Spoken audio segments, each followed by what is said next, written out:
pengamanan telah disiapkan mulai dari turun di Halim Perdana Kusuma. Ada 3 ring yang disiapkan. Ring pertama mulai dari lokasi parkir pesawat, yakni mulai dari parkir pesawat hingga gerbang keluar bandara. Dan ring kedua mulai dari area luar parameter bandara hingga ke ring ketiga di area Cawang. Dan nantinya di Jakarta, Raja Salman bin Abdul Aziz juga dijadwalkan akan mengunjungi gedung DPR untuk bertemu sejumlah anggota dewan. Sumi. Ya Eko, lalu apa saja yang akan dibahas dalam pertemuan bilateral antara Presiden Jokowi dengan Raja Arab Saudi? Ada sejumlah poin yang nantinya akan dibahas antara Raja Salman bin Abdul Aziz dengan Presiden Joko Widodo, mulai dari investasi ekonomi sekaligus juga urusan TKI dan juga haji.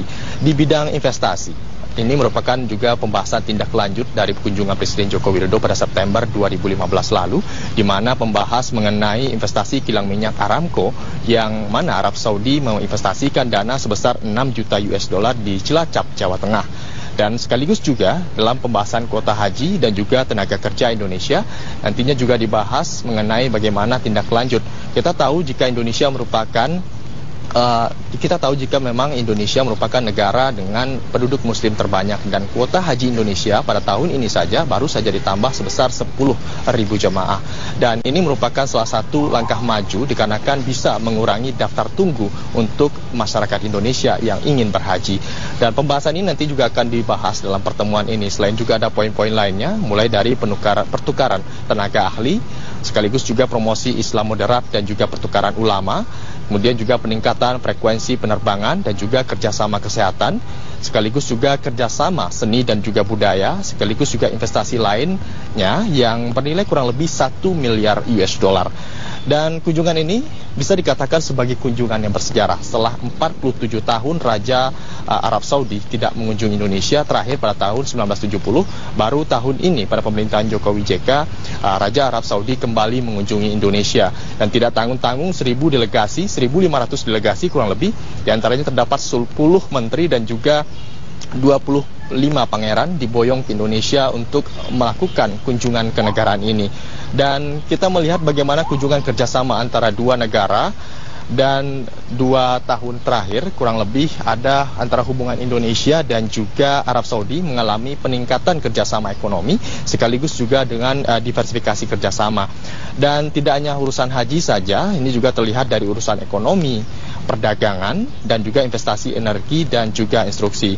Kemudian juga dalam pembahasan masalah urusan agama juga dibahas mengenai urusan Islam dan juga wakaf, sekaligus juga dengan promosi Islam moderat dan juga pertukaran para ulama.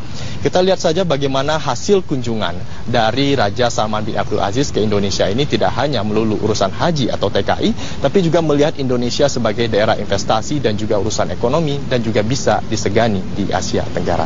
Balik ke Anda, Sumi. Ya baik, terima kasih Eko Prima untuk informasinya dari ke Istana Kepresidenan Jakarta. Informasi sejak tanggal 19 Februari lalu sudah ada 4 pesawat kerajaan Arab Saudi yang mendarat di Bandara Halim Perdana Kusuma, yaitu pesawat Boeing Freighter dan juga pesawat Boeing 747 seri 400. Kedatangan dari 2 jenis pesawat ini adalah untuk membawa barang-barang keperluan dari Raja Arab Saudi dan juga keluarganya selama berada di Jakarta dan juga Bali, termasuk membawa eskalator pribadi milik Raja Salman. Sedangkan untuk persiapan khusus lainnya, berdasarkan pantauan kami di terminal kedatangan Bandara Halim Perdana Kusuma, belum ada persiapan khusus secara fisik yang nampak dari pengamatan kami untuk menyambut kedatangan Raja Arab dan rombongannya pada tanggal 1 Maret mendatang. Sylvia. Ya, lalu Balkis, apakah ada perubahan jadwal penerbangan komersil yang berada di Halim Perdana Kusuma sehubungan dengan kedatangan nantinya Raja Arab Saudi? Ya, kedatangan rombongan dari Kerajaan Arab Saudi di Bandara Halim Perdana Kusuma dengan menggunakan pesawat yang berukuran besar tentunya akan berdampak pada jadwal penerbangan reguler yang ada di Bandara Halim Perdana Kusuma. Untuk saat ini kami masih berusaha mendapatkan informasi resmi dari pihak bandara, baik itu dari Angkasa Pura II ataupun dari Lanut TNI AU mengenai bagaimana pengaturan jadwal penerbangan komersil atau penerbangan reguler di Bandara Halim Perdana Kusuma saat nanti pesawat kerajaan tiba di bandara ini. Dan siang nanti pada pukul 14 waktu Indonesia Barat, pihak bandara akan mengadakan konferensi pers mengenai persiapan ground handling dalam menangani kedatangan Raja Arab Saudi di Indonesia pada tanggal 1 hingga 9 Maret 2017 mendatang. Informasi yang kami dapatkan sejauh ini adalah saat pesawat rombongan kerajaan nanti tiba pada tanggal 1 Maret, akan ada perubahan jadwal penerbangan reguler yang sudah diekspektasikan, yang dikhususkan untuk memberi kesempatan kepada tamu negara untuk landing di Bandara Halim Perdana Kusuma. Penundaan ini akan berlangsung selama 45 menit dengan rincian 30 menit sebelum landing dan juga 15 menit setelah landing. Penundaan ini juga nanti akan berlaku saat rombongan kerajaan Arab Saudi kembali ke Arab Saudi dari Bandara Halim Perdana Kusuma. Zilvia. Humaira Balkis melaporkan langsung dari Bandara Halim Perdana Kusuma, Jakarta. Bali menyiapkan berbagai fasilitas tambahan dalam menyambut kedatangan Raja Arab Saudi dan rombongannya ke Indonesia. Rencananya rombongan Raja Arab Saudi akan berlibur di Bali. Menurut Kepala Humas Bandara Internasional Ngurah Rai Denpasar, Bali, Awaludin, salah satu persiapan yang dilakukan adalah melengkapi ruang parkir pesawat berukuran besar milik Raja Arab Saudi.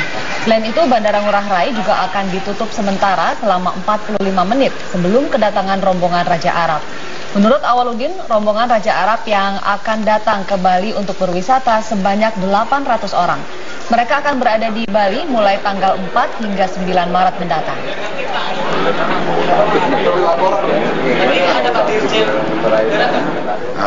Akan di parking ya di arah selatan untuk pesawat pendukung ya, itu ada beberapa pesawat, dan untuk saat ini yang direncanakan pesawat yang mengangkut Raja Arab akan ditempatkan di parkir tank B2.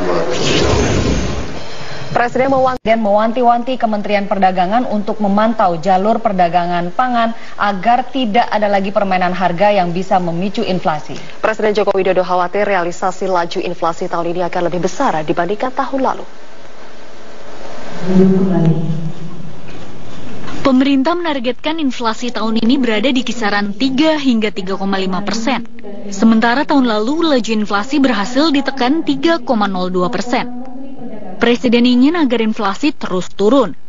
Dalam pembukaan rapat kerja Kementerian Perdagangan yang digelar di Istana Negara kemarin, Presiden Joko Widodo menyadari rumitnya mata rantai distribusi pangan yang memicu mahalnya harga bahan pokok. Untuk itu dengan tegas, Presiden meminta seluruh pemangku kepentingan untuk segera membenahi masalah ini. Mata rantai distribusi ini banyak yang nggak benar. Ini betul kan? Sudah 2 tahun lebih kita membetulkan ini, tapi belum banyak hasil yang kita peroleh. Di Kementerian Perdagangan harus mengerti siapa pemain distribusi yang ada di tengah ini. Menteri Perdagangan Enggar Tias Tolukita berjanji akan segera memangkas mata rantai jalur perdagangan yang rumit. Kementerian Perdagangan pun telah mencabut aturan perpanjangan surat izin usaha perdagangan atau SIUP untuk memperingkas regulasi di sektor usaha. Itu juga hasil dari rakor Menko,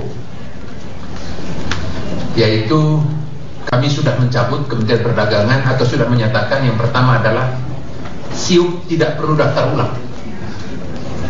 SIUP itu cukup 1 kali saja. Dalam hierarki rantai distribusi bahan pangan ada 3 kelompok besar, yakni sentra produksi, perantara, dan sentra konsumen. Saat ini pemerintah ingin mengefisiensikan rantai ini agar konsumen mendapat harga eceran yang sesuai dan petani juga mendapat kesejahteraan yang layak. Dari Jakarta, Elita Mega, Uca Fernandes, Metro TV.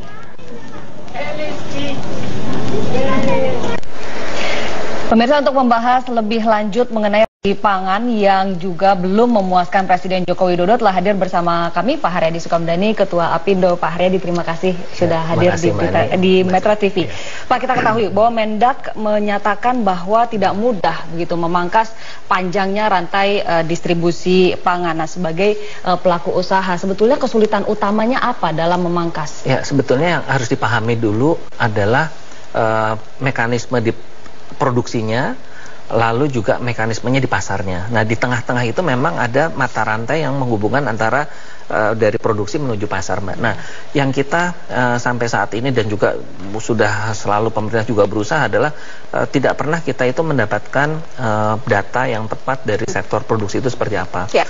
Jadi produksi ini kan juga bisa naik, bisa turun, Mbak. Ya. Itu yang mempengaruhi akhirnya harga di pasar. Nah, pada saat pemerintah tidak bisa memprediksi, misalnya contoh yang sekarang lagi rame cabai misalnya gitu ya, cabai itu sehingga memang mengakibatkan ada kelangkaan di ujung, karena produksinya itu yang harus dilihat seperti apa. Nah, pada saat mata rantai ini, kalau misalnya itu akan dihapus, itu juga harus dipikirkan siapa yang akan menggantikan mata rantai yang di tengah ini. Nah, apakah Bulog atau bagaimana?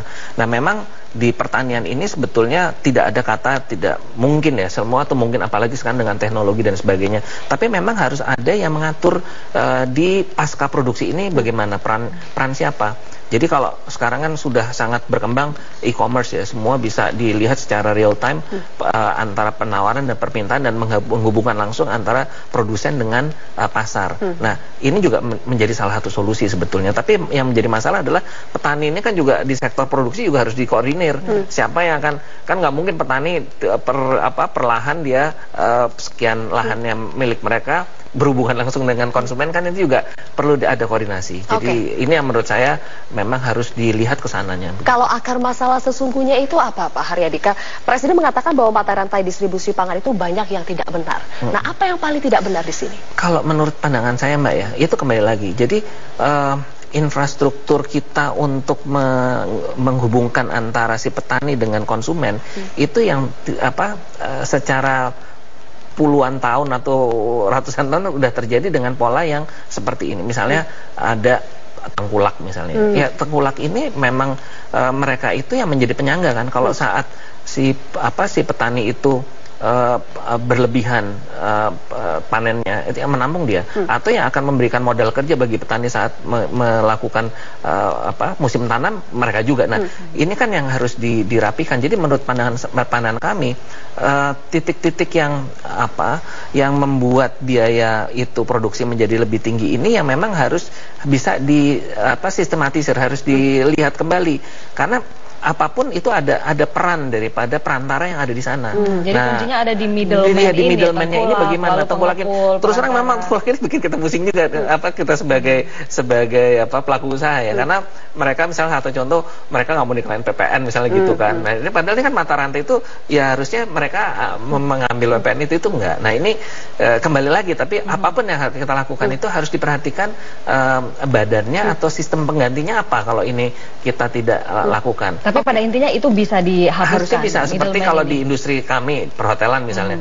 Dulu yang mengambil peran di perantara itu kan perusahaan travel agent. Atau di di penerbangan juga demikian. Travel agent berperan untuk memediasi antara konsumen dengan kami sebagai yang memiliki sarana produksinya. Nah, sekarang dengan adanya e-commerce, konsumen bisa langsung booking sendiri, bisa ngatur sendiri mau penerbangan juga. Nah, ini yang sebetulnya juga mesti dipikirkan. Tapi perkaranya ini adalah di kelompok produksi ini kan nggak mungkin si petani itu hanya dengan lahan yang terbatas, dengan produksi variasi yang terbatas, mereka menawarkan itu langsung di e-commerce gitu. Nah, ini kan harus sejumlah langkah kan sudah ada, Pak. Seperti misalnya ada Bulog, lalu juga punya Rumah Pangan Kita, dan ada Toko Tani Indonesia. Ini sudah berjalan, tapi belum juga memuaskan hasilnya begitu. Sebenarnya apalagi yang kurang kalau kita memang mau menghapus middleman ini. Nah, kita akan diskusikan itu di segmen berikut. Saya harus jeda dulu. Pemirsa, Metro Siang masih akan kembali sesaat lagi. Tetaplah bersama kami.